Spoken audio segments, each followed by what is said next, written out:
เราจะมาต่อกับพาร์ทที่2ของหนังสือ High Performance Habit ของคุณแบรนดอนกันครับในเอพิโซดที่แล้วเราได้รู้แล้วว่า3นิสัยสำคัญที่จะทำให้เราเอาชนะตัวเองและประสบความสำเร็จในชีวิตส่วนตัวได้มีนิสัยอะไรบ้างในเอพิโซดนี้เราจะมาใช้3นิสัยสุดท้ายครับสร้างคุณค่าให้กับโลกใบนี้มันคือ Public Victory ครับดังนั้นในเอพิโซดนะครับเราจะมาสร้าง3นิสัยเพื่อที่จะสร้างคุณค่าให้กับโลกใบนี้ครับ You are listening to The Library Podcast.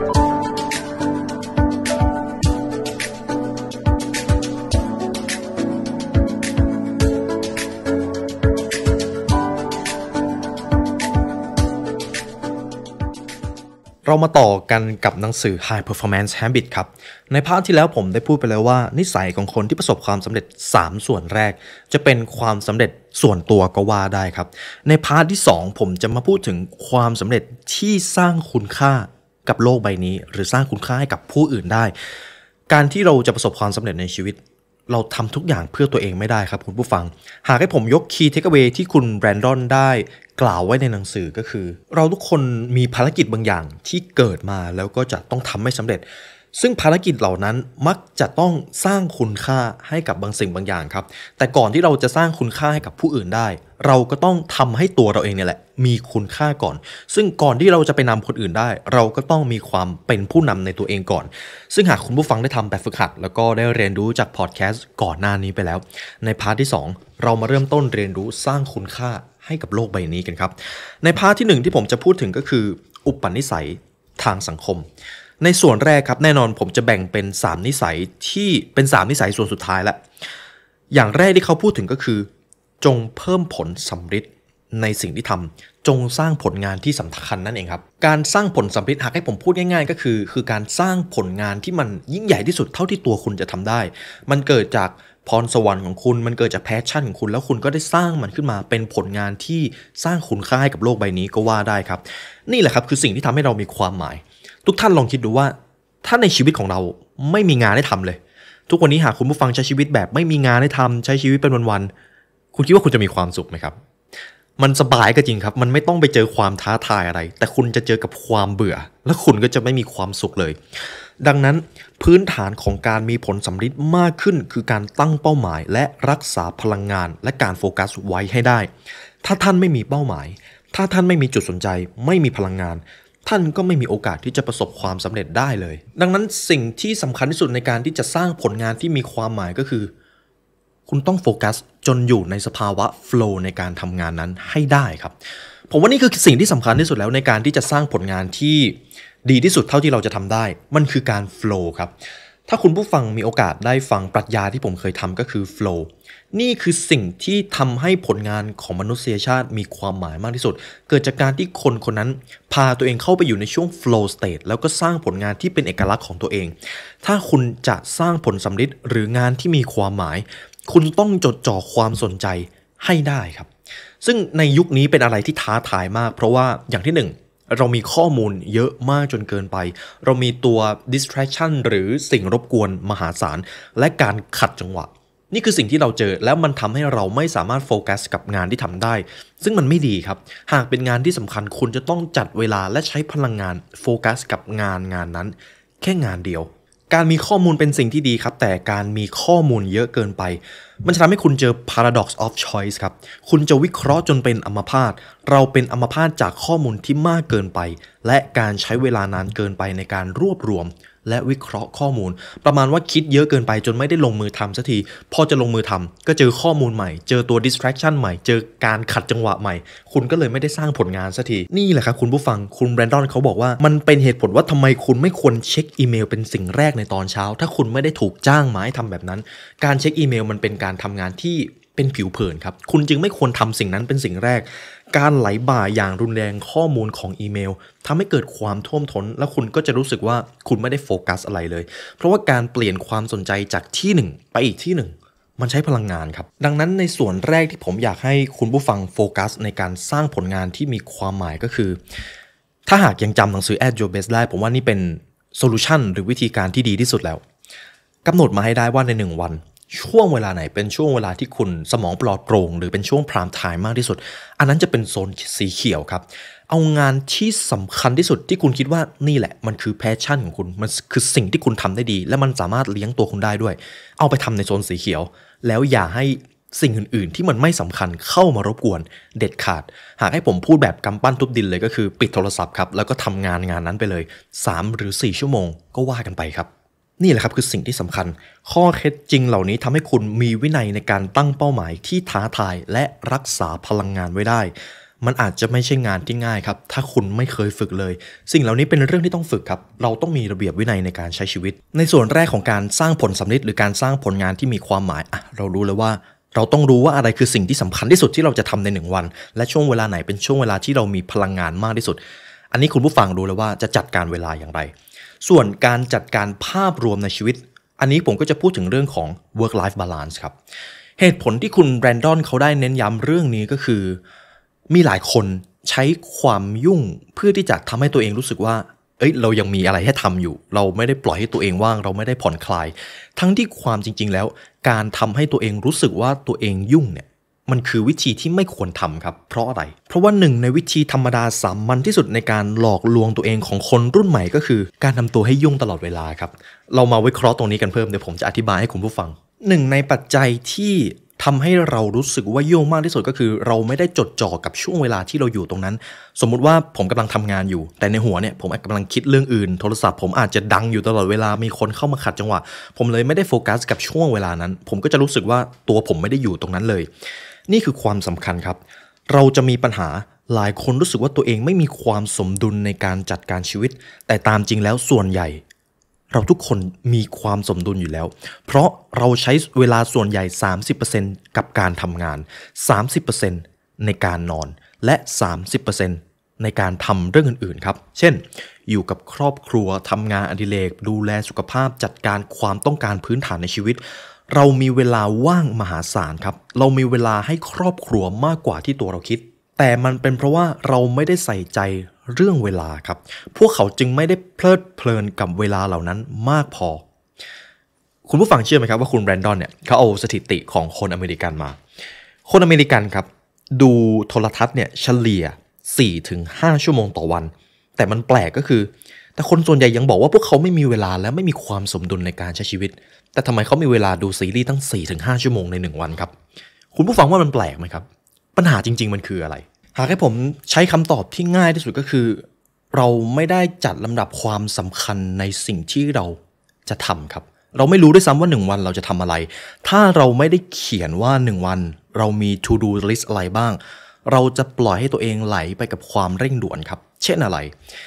หากวันนี้ผมไม่รู้ว่าผมจะทำอะไรมีอีเมลเข้ามาเป็นอีเมลที่เร่งด่วนมากเลยแต่ผมลืมคิดว่ามันสำคัญหรือเปล่าอาจจะเป็นการตอบแชทเพื่อนร่วมงานซึ่งอาจจะเป็นงานที่ไม่ได้เกี่ยวข้องกับผมก็ได้แต่ผมรู้สึกว่ามันเร่งด่วนผมก็จะไหลไปกับความเร่งด่วนนั้นพอผมมารู้ตัวอีกทีก็คือผมเอาเวลาไปทำอะไรผมไม่เห็นมีอะไรเกิดขึ้นเลยเพราะว่ามันเป็นงานที่ไม่ได้สำคัญนี่แหละครับเป็นสิ่งที่สำคัญที่สุดคุณต้องตอบไปได้ว่า1 วันคุณจะทำอะไรบ้างทั้งวันนะครับแล้วลองตอบดูว่าสิ่งที่คุณทำเนี่ย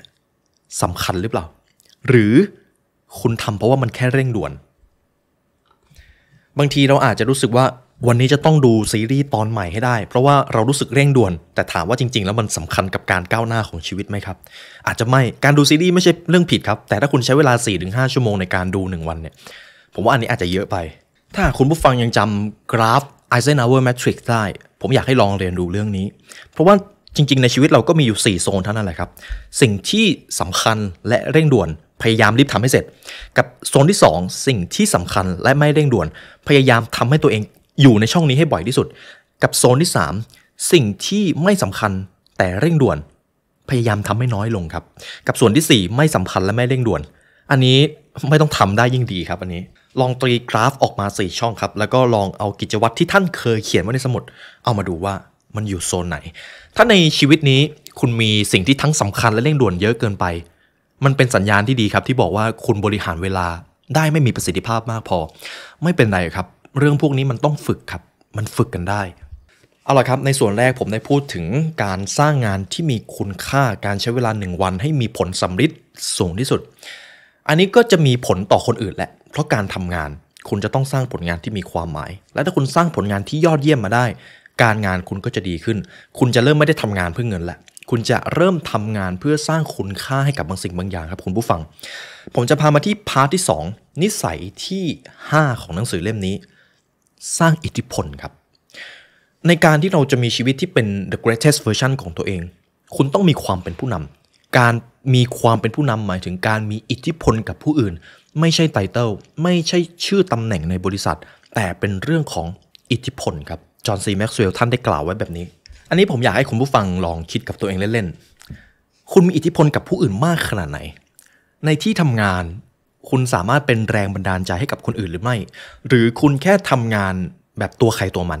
แล้วคุณพัฒนาระดับความเป็นผู้นำในตัวเองไม่ว่าคุณจะทำอะไรแนวโน้มในการประสบความสำเร็จและเติบโตจะสูงขึ้นอย่างทวีคูณครับนี่คือพลังอำนาจของความเป็นผู้นำครับไม่ต้องรอให้ตัวเองไปอยู่ในตำแหน่งผู้บริหารแล้วค่อยเรียนรู้ความเป็นผู้นำเพราะแบบนั้นมันไม่ทันครับและคุณไม่ควรทำแบบนั้นแต่เราทุกคนไม่ว่าจะอยู่ในตำแหน่งใดก็ตามเรามีอิทธิพลกับผู้อื่นคุณผู้ฟังน่าจะมีเพื่อนร่วมงานเราต่างมีความรู้สึกที่ส่งต่อกันและกันถ้าคุณส่งต่อความรู้สึกดีๆหรือส่งต่อแรงบันดาลใจให้กับผู้อื่นได้ท่านคือผู้นำที่ดีคนหนึ่งครับผมชอบส่วนนี้ที่คุณแบรนดอนเขาได้เขียนไว้ก็คือการมีอิทธิพลเป็นความสามารถในการกำหนดความเชื่อและพฤติกรรมของผู้อื่นให้เป็นอย่างที่คุณปรารถนาหากคุณทำให้คนอื่นเชื่อในตัวคุณหรือความคิดของคุณได้ยอมรับคุณทำตามคุณนั่นแหละครับคือเรื่องของอิทธิพล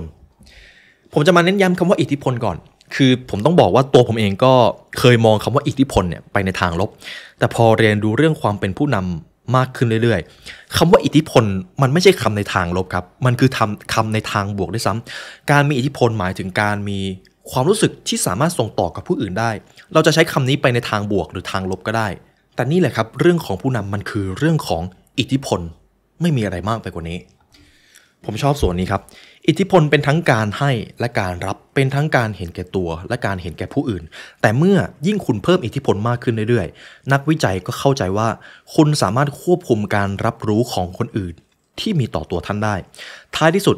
คุณมีอิทธิพลต่อผู้อื่นมากแค่ไหนมันกลายเป็นว่าคุณจะมีบุคลิกภาพอย่างไรคุณก็จะสามารถสร้างอิทธิพลในโลกนี้ได้มากกว่าที่คุณจินตนาการไว้ทีนี้พอคุณผู้ฟังมาถึงตรงนี้ก็เริ่มรู้สึกว่าโอเคเรื่องของอิทธิพลเป็นเรื่องที่สำคัญแล้วถ้าเราอยากจะสร้างอิทธิพลให้กับตัวเราเองเราควรทำอย่างไรผมว่าสิ่งที่คุณแบรนดอนเขาได้เขียนมามันเป็นภาพอธิบายที่ชัดเจนคุณต้องถามครับคุณต้องถามให้เป็นคุณไม่อาจรู้ได้ว่าคุณมีอิทธิพลต่อผู้ร่วมงานหรือไม่จนกว่าคุณจะขอให้พวกเขาทำงานบางอย่างคุณจะไม่มีทางรู้จนกว่าคุณจะถามคุณผู้ฟังครับนี่คือเครื่องมือที่สำคัญที่สุดในการมีอิทธิพลหากคุณอยากจะร้องขอให้คนอื่นทำอะไรหากคุณไปชี้นิ้วสั่งส่วนใหญ่เขาจะไม่อยากทำตามครับแต่ถ้าคุณมีคำถามที่ดีคุณสามารถโน้มน้าวคนได้ด้วยคำถามเขาจะได้คิดต่อเขาจะคิดว่าเขาสามารถควบคุมคำตอบได้เขาจะอยากทำตามคุณเขาจะเริ่มรู้สึกดีเพราะคุณถามเขาผู้ด้อยความสามารถจะล้มเหลวในสิ่งนี้ครับพวกเขาปล่อยให้ความกลัวการตัดสินหรือการปฏิเสธมากันตัวเองจากการพูดออกไปการขอความช่วยเหลือการพยายามที่จะนำนี่อาจจะไม่ใช่ส่วนแรกในการสร้างอิทธิพลคุณต้องเริ่มต้นสังเกตคนที่อยู่รอบข้างแล้วก็ใส่ใจพวกเขาถามคำถามพวกเขาผมจะยกตัวอย่างหนึ่งมาให้คุณผู้ฟังครับอันนี้เป็นประสบการณ์ของผมเอง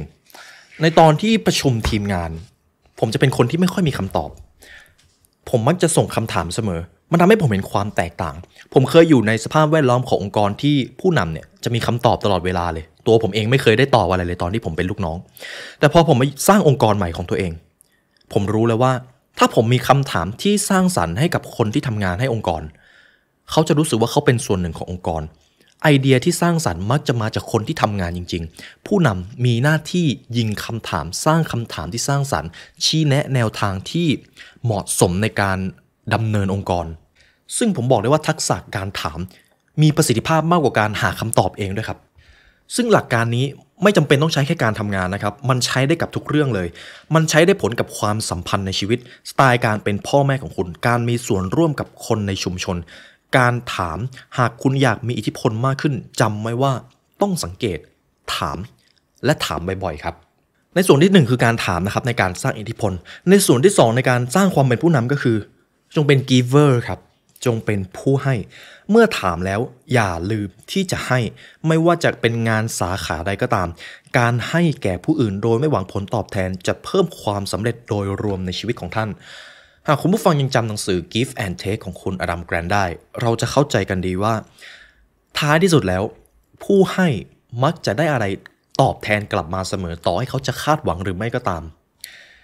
ผู้มากความสามารถครับจะมีกระบวนการคิดเรื่องการให้พวกเขาเข้าไปอยู่ในทุกสถานการณ์เพื่อมองหาทางที่จะช่วยเหลือผู้อื่นพวกเขาไต่ตองปัญหาที่คนอื่นเผชิญอยู่และให้ข้อแนะนำหรือแม้แต่ให้คอนเนคชั่นที่ดีพวกเขาไม่ต้องถูกกระตุ้นพวกเขาไม่จำเป็นต้องถูกบังคับครับพวกเขาตัดสินใจที่จะให้บางอย่างกับผู้อื่นเองคุณผู้ฟังลองคิดดูว่าใน1 วันในการทำงานคุณใส่ใจเพื่อนร่วมงานบ้างหรือเปล่าคุณได้ถามสารทุกข์สุขดิบเขาแล้วหรือยังเวลาเขามีปัญหาคุณได้ยื่นมือเข้าไปช่วยเขาแล้วหรือไม่อันนี้ลองถามกับตัวเองดูครับซึ่งผมบอกได้เลยว่าการเป็น giver อย่างที่1คุณจะรู้สึกดีกับตัวเองอย่างที่2คุณจะได้ความสัมพันธ์ที่ดีแล้วสิ่งเหล่านั้นมันจะดำเนินกันไปเป็นวัฏจักรแล้วคุณก็จะได้ความสำเร็จผลลัพธ์ความสุขบางอย่างโดยไม่รู้ตัวครับส่วนที่1ในการสร้างอิทธิพลคือการถามส่วนที่2คือการเป็น giver การเป็นผู้ให้ส่วนที่3ก็คือคุณต้องชนะใจคนอย่างที่1คุณต้องอ่านคนเป็นอย่างที่2ก็คือคุณต้องรู้นิสัยใจคอของคนแล้วเอาชนะใจพวกเขาให้ได้ผมอยากให้คุณผู้ฟังลองคิดตามจากสถิติที่หนังสือเล่มนี้ได้เขียนไว้ตามการสำรวจงานและความอยู่ดีมีสุขหรือ well-being ของสมาคมนักจิตวิทยาอเมริกันในปี 2016 มีลูกจ้างวัยผู้ใหญ่เพียง 50% ในสหรัฐที่รู้สึกว่าได้รับความสำคัญจากนายจ้างครับและได้รับการตอบแทนที่เหมาะสมในขณะที่ลูกจ้างส่วนใหญ่พึงพอใจกับงานตัวเองแต่ครึ่งหนึ่งกับรู้สึกว่าไม่ได้มีส่วนร่วมในการตัดสินใจแก้ปัญหาและกำหนดเป้าหมายอย่างพอเพียงนั่นหมายความว่าลองจินตนาการดูนะครับว่าท่านกำลังเดินเข้าไปในบริษัทแล้วพบว่าพนักงานครึ่งหนึ่งทำงานอยู่ก็จริงแต่ไม่ได้รู้สึกรักบริษัทไม่ได้รู้สึกว่าได้รับการตอบแทนไม่ได้รู้สึกถึงอิทธิพลของผู้นำของตัวเองความสามารถเขาก็จะแย่ลงโอกาสสูญเสียลูกค้าสูงขึ้นเรื่องที่บ่นตอนที่จะไปกดตู้น้ำเย็นก็เยอะขึ้นและการต่อต้านในการประชุมก็จะเยอะขึ้นคนคนหนึ่งทำงานในบริษัทก็จริงแต่รู้สึกว่าเขาไม่ได้เป็นส่วนหนึ่งของบริษัทเขาไม่ได้รักหัวหน้าเขาไม่ได้รักงานที่เขาทำผมว่านั้นไม่ใช่สภาพแวดล้อมที่ดีขององค์กรที่ประสบความสำเร็จหรือสภาพสังคมที่ดีดังนั้นหากให้ผมพูดในเชิงธุรกิจสิ่งที่ต้องให้ความสำคัญสูงที่สุดก็คือคนที่ทำงานให้องค์กรครับเขาได้ผลตอบแทนเหมาะสมหรือเปล่าผู้นำได้มีเอมพาธีเป็นห่วงเป็นใยความเป็นอยู่ของทีมงานหรือไม่เพราะสิ่งที่สำคัญที่สุดไม่ใช่ผลกำไรไม่ใช่ลูกค้าแต่คือคนที่ทำงานให้เขาครับผู้นำจะต้องเป็นผู้ที่ชนะใจคนครับไม่ใช่การบังคับแต่ด้วยการชนะใจผมชอบเรื่องราวหนึ่งที่เขาบอกก็คือผู้นำที่ยอดเยี่ยมจะไม่ได้นั่งอยู่บนหัวแต่นั่งอยู่ในใจของคนครับดังนั้นการที่คุณจะเป็นผู้นำที่ยอดเยี่ยมได้คุณต้องชนะใจคนคุณต้องทำงานด้วยการยอมรับว่าคนที่อยู่รอบข้างคุณจะต้องเป็นคนที่พัฒนาให้ดียิ่งขึ้นเขาสามารถเก่งได้กว่านี้คุณสามารถแสดงความขอบคุณมอบความเชื่อใจการทำงานอย่างอิสระและคำชื่นชมแก่พวกเขามากขึ้นนี่คือสิ่งที่ผู้นำยอดเยี่ยมจะทำครับหากท่านเป็นผู้นำในองค์กรท่านขอบคุณเวลาทีมงานทำอะไรให้ท่านหรือเปล่าท่านสามารถเชื่อใจทีมงานได้ 100% หรือไม่ท่านได้ให้อำนาจในการตัดสินใจแก่ทีมงานบ้างหรือเปล่าหรือคุณรวมศูนย์การตัดสินใจไว้ที่ตัวเองเลยนี่คือสิ่งที่ต้องฝึกครับมันพัฒนากันได้แต่ถ้าเราไม่ได้ตระหนักว่าเราอยู่ในจุดไหนเราก็จะไม่รู้ว่าเราจะไปทางไหนทีนี้เป็นแบบฝึกหัดครับผมอยากให้คุณผู้ฟังมีไอดอลเป็นของตัวเองผมจะมีอยู่3ข้อที่ให้ท่านลองถามตัวเองดูนะครับข้อที่1ชี้เฉพาะว่าใคร2คนที่มีอิทธิพลเชิงบวกต่อคุณที่มากที่สุดในชีวิตใช้เวลาสักครู่หนึ่งคิดถึง2คนนี้ครับ2คนนี้ใครบ้างที่คุณรู้สึกว่าเนี่ยเขาเป็นผู้นำและมีอิทธิพลกับคุณมากที่สุดคุณอยากจะเป็นแบบนี้อาจจะเป็นพ่อแม่ของท่านอาจจะเป็นคนที่ประสบความสำเร็จที่ท่านนึกถึงก็ได้ใครก็ได้ครับเลือกมา2คนหลังจากนั้นครับลองให้เหตุผลดูว่าอะไรทำให้คนเหล่านั้นมีอิทธิพลกับคุณประทับใจสิ่งที่เขาทำในเรื่องใดครับคำถามที่2บทเรียนที่ยิ่งใหญ่ที่สุดที่ทั้ง2คนสอนคุณเกี่ยวกับชีวิตคืออะไรและคำถามข้อที่3 ค่านิยมคุณค่าหรือคุณสมบัติใดที่พวกเขาสร้างแรงบันดาลใจให้คุณและคุณจะนำมาใช้ในชีวิตของตัวเองทั้ง3คำถามนี้จะเป็นจุดเปลี่ยนแปลงในการสร้างความเป็นผู้นำครับบางทีเรื่องของความเป็นผู้นำถ้าเรามีต้นแบบเราจะรู้ว่าเราจะถอดบทเรียนอะไรมาจากเขาได้บ้างทั้ง3คำถามนี้ผมอยากให้ท่านคุยกับตัวเองให้ลึกซึ้งครับเพราะอย่าลืมนะครับไม่ว่าคุณจะอยู่ในจุดไหนความเป็นผู้นำจะยกระดับแนวโน้มการประสบความสำเร็จอย่างไม่น่าเชื่อเอาละครับผมพาทุกท่านมาที่นิสัยที่6นิสัยส่วนสุดท้ายในการสร้างคุณค่าให้กับชีวิตจงพิสูจน์ความกล้าหาญครับในข้อนี้ผมจะพูดถึงเรื่องของความกล้าหาญโดยเฉพาะเลยสิ่งที่คุณแบรนดอนเขียนก็คือในชีวิตของเรามันจะมีอยู่2ทางเลือกในการรับมือกับอุปสรรค 1. คุณเปลี่ยนอุปสรรค 2. คุณเปลี่ยนตัวเองให้จัดการกับอุปสรรคเราเปลี่ยนอุปสรรคไม่ได้ครับจริงๆแล้วการเปลี่ยนตัวเองให้สามารถรับมือกับอุปสรรคได้มันคือการพัฒนาตัวเองมาจากข้างในมันคือการมีความกล้าหาญที่จะเผชิญกับความกลัว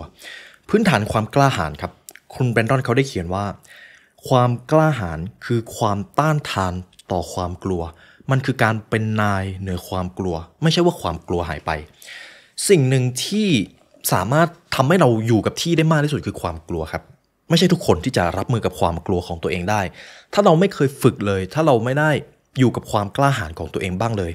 คุณจะกลัวไปหมดเลยครับคุณจะไม่กล้าเสี่ยงคุณจะไม่กล้าออกจากกรอบคุณจะไม่กล้าตัดสินใจเลือกทางเดินชีวิตด้วยตัวเอง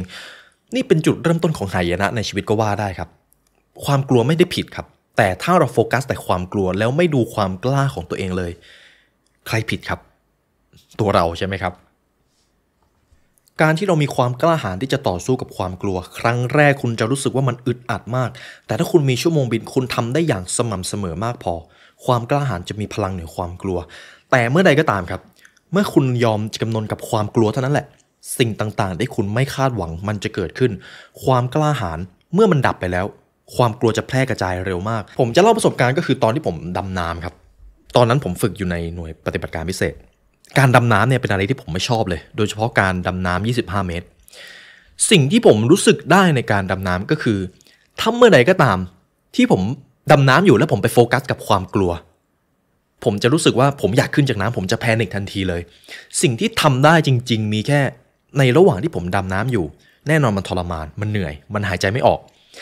แต่ถ้าผมยังโฟกัสกับความกล้าและยังมีความหวังว่าผมจะว่ายไปถึงอีกฝั่งให้ได้ผมจะไปถึงครับแต่ถ้าเมื่อใดก็ตามผมไปสวิตช์ไปดูความกลัวเท่านั้นแหละผมจะผุดขึ้นมาจากน้ำแล้วผมก็จะไม่ผ่านแล้วก็จะโดนทำโทษครับนี่คือสิ่งที่ผมเจอกับประสบการณ์ของตัวเองดังนั้นความกลัวมีหน้าที่ของเขาความกล้าก็มีหน้าที่ของเขาโฟกัสกับความกล้าครับอย่าโฟกัสกับความกลัวถ้าหากมันเป็นเรื่องที่คอขาดบาดตายจริงๆอันนั้นคุณจะรู้เองว่าคุณไม่ควรทำสัญชาตญาณของเรารุนแรงกว่าที่เราคิดครับในชีวิตประจำวันครับการเอาชนะการผัดวันประกันพรุ่งของตัวเองมันก็คือหนึ่งในความกล้าหาญนะครับเพราะนั่นก็เป็นอีกสิ่งที่เรามักจะหาข้ออ้างเรามักจะเบี่ยงเบนไปทำอย่างอื่นหรือบางคนเขาก็มีความกล้าหาญในการยืนหยัดในจุดยืนที่ถูกต้องกล้ายืนหยัดในสิ่งที่ผู้อื่นคาดหวังแล้วต้องการที่จะประสบความสำเร็จการตัดสินใจที่จะกล้าหาญมันคือการเอาชนะความอึดอัดในใจครับในส่วนสุดท้ายเขาจึงได้เขียนว่าถ้าตัวตนที่ดีที่สุดในอนาคตตัวคุณที่แก่กว่าตอนนี้10 ปีซึ่งเข้มแข็งกว่ามีความสามารถมากกว่าฉลาดกว่าและประสบความสำเร็จมากกว่าที่คุณจะจินตนาการได้คนคนนั้นจะเป็นแบบไหนหากเขามาปรากฏตัวที่หน้าประตูวันนี้ตัวตนที่ดีที่สุดของท่านจะแนะนำให้ท่านทำอะไรเสียตั้งแต่วันนี้ครับลองคุยกับตัวเองดูแต่สิ่งหนึ่งที่ผมมั่นใจก็คือตัวตนที่ดีที่สุดในตัวท่านจะไม่บอกให้คุณทำเรื่องเล็กๆตัวตนที่ดีที่สุดของคุณจะบอกให้คุณลงมือทำเต็มที่ที่สุดในชีวิตการทำเช่นนั้นคุณจะต้องไปให้เหนือกว่าเรื่องพื้นฐานคุณต้องไปให้เหนือกว่าความกลัวของตัวเองตอนเด็กๆเราอาจจะถูกสอนมาว่าต้องใช้ชีวิตที่มั่นคงอย่าไปเสี่ยงอะไรมั่วซั่วอย่าไปทำธุรกิจเพราะว่ามันเสี่ยงอาจจะล้มเหลวแต่คนที่เขาประสบความสำเร็จในการทำธุรกิจส่วนใหญ่ก็เคยล้มเหลวจากการเสี่ยงมาแล้วหลายครั้งบางครั้งเขาอาจจะเสี่ยงโดยที่เขาไม่รู้ตัวด้วยก็ได้เขาอาจจะล้มเหลวกับเรื่องที่ไม่ควรจะล้มเหลวแต่ท้ายที่สุดเจ้าความล้มเหลวเหล่านั้นก็เป็นบันไดที่ทำให้เขาประสบความสำเร็จความล้มเหลวเหล่านั้นจะกลายเป็นเรื่องที่น่าชื่นชมเสมอเมื่อมันเข้าไปอยู่ในหนังสืออัตชีวประวัติของพวกเขานี่คือเสน่ห์ของความล้มเหลวครับอย่าได้กลัวความล้มเหลวอุปสรรคใดที่ฆ่าท่านไม่ตายสุดท้ายมันจะทำให้ท่านเติบโตครับ นี่เป็นนิสัยสุดท้ายที่ผมเอามาเรียบเรียงให้กับคุณผู้ฟังครับแต่ยังมีอีกส่วนหนึ่งหากคุณมีนิสัยทั้ง6แล้วเนี่ยถามว่าประสบความสำเร็จได้ไหมได้ครับแต่มันจะมีอีกความสำคัญหนึ่งก็คือคุณจะประสบความสำเร็จเพียงแค่ช่วงเวลาสั้นๆไม่ได้ครับคุณต้องประสบความสำเร็จอย่างยั่งยืนหนังสือเล่มนี้ก็เลยได้เขียนมาไว้ด้วยส่วนสุดท้ายสิ่งที่จะทำให้คุณรักษาความสำเร็จให้ยั่งยืนอันนี้จะเป็นส่วนสุดท้ายครับเป็นส่วนแถมก็ได้สิ่งที่พิฆาตผู้มากความสามารถหรือสิ่งที่ทำลายความสำเร็จคนได้มากที่สุดจะมีอยู่3อย่างระวังกับดักทั้ง3ข้อนี้ครับข้อที่1ระวังการที่คิดว่าตัวเราเหนือกว่าผู้อื่นระวังอีโก้ของตัวเองครับเวลาเราพัฒนาตัวเองมากขึ้นเวลาเรามีความเก่งเราประสบความสำเร็จมากขึ้นสิ่งหนึ่งที่จะตามมาแน่ๆก็คืออีโก้ครับความถ่อมตัวเป็นเรื่องที่ต้องสอนแต่เรื่องของการอวดอ้างตัวเองอันนี้ไม่ต้องสอนครับเดี๋ยวมันมาเองดังนั้นเราสอนเรื่องการถ่อมตัวก่อนการมีอีโก้การคิดว่าตัวเองเหนือกว่าผู้อื่นมันจะเป็นความภาคภูมิใจประเภทหนึ่งครับความภาคภูมิใจจะมีอยู่2ประเภทมีทั้งดีและไม่ดีความภาคภูมิใจที่ดีแสดงถึงความมีเกียรติและการนับถือตัวเองของเราความภาคภูมิใจที่ไม่ดีคือบาปร้ายแรงของการคิดว่าตัวเองอยู่เหนือกว่าผู้อื่นที่คละคลุ้งไปด้วยความจองหองและโอหังครับท่านต้องมีความภาคภูมิใจที่ดีในข้อนี้ผมพูดเรื่องความถ่อมตัวเลยครับผมเคยทำหนังสือของคุณหลิวย่งเชิงเขาก็พูดเรื่องความถ่อมตัวเป็นทักษะที่คุณต้องฝึกมันควรฝึกกันตั้งแต่เด็กๆครับความถ่อมตัวคือคุณความดีพื้นฐานที่ทำให้อีกหลายคุณความดีเติบโตขึ้นความถ่อมตัวไม่ใช่การหดตัวนะครับความถ่อมตัวคือการบอกว่าตัวเรานั้นมีความเก่งระดับหนึ่งแต่เราก็ยังเชื่ออยู่ว่ามันยังมีคนเก่งเยอะกว่าเราจะต้องไปเรียนรู้เพื่อที่จะเก่งเท่าเขาเราจะไปเรียนรู้จากพวกเขาเราจะถ่อมตัวกับความไม่รู้ของตัวเองแต่ในขณะเดียวกันการหดตัวก็คือโอ๊ยเราไม่เก่งหรอกเราทำอะไรไม่ได้หรอกอันนั้นคือการหดตัวซึ่งไม่ควรทำครับเราควรถ่อมตัวในนิสัยที่2ที่จะเป็นกับดักของคุณก็คือความไม่พึงพอใจครับ